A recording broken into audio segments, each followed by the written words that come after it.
Welcome to day one of the devotional series taken from the book, Taking It to Our Knees, Rigorous Prayers for Life's Greatest Challenges. Today's theme is betrayal, something that most of us are probably familiar with.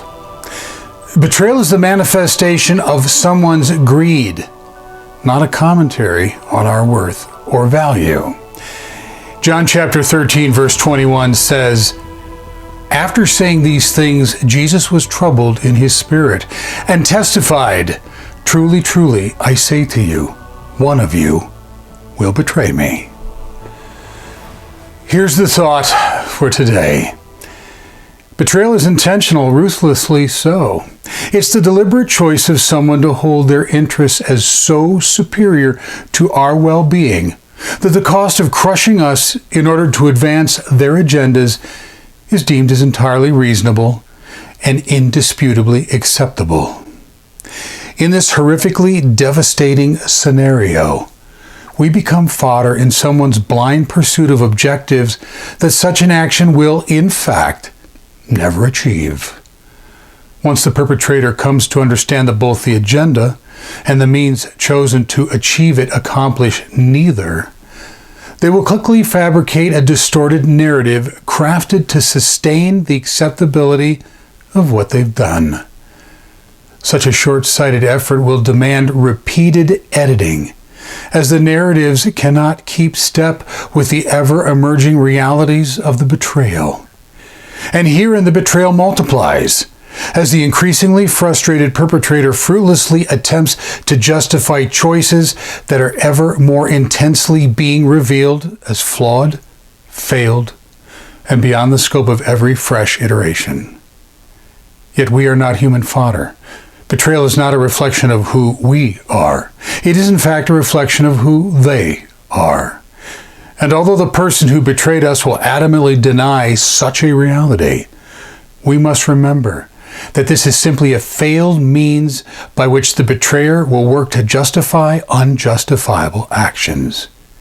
You are not human fodder. You are not refuse to be discarded at someone else's whim.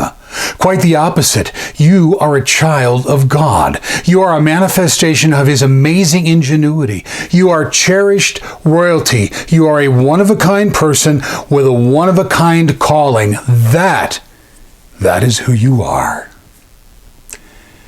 The quote for today reads this way: "No betrayal is so big that God's commitment to us and presence within us is not bigger." And here's today's prayer.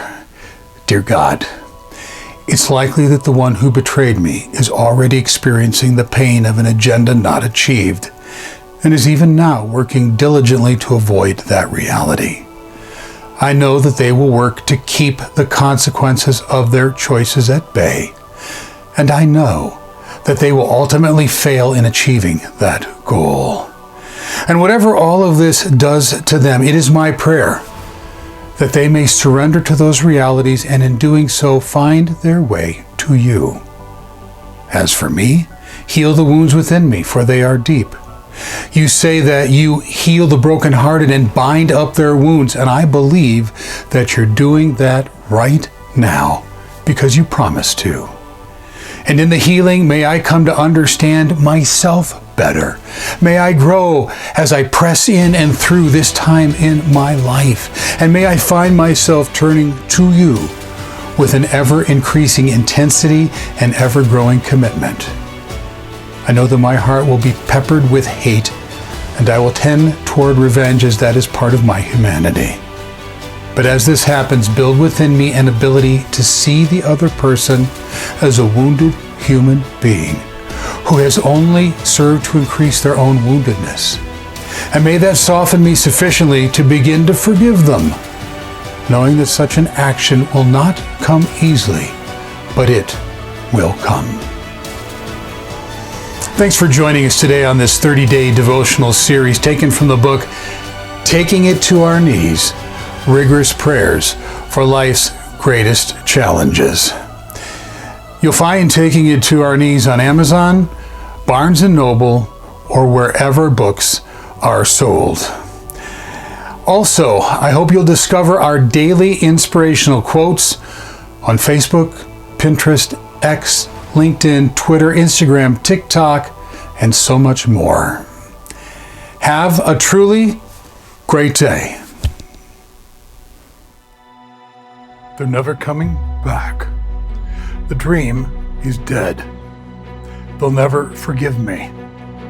There's no way out.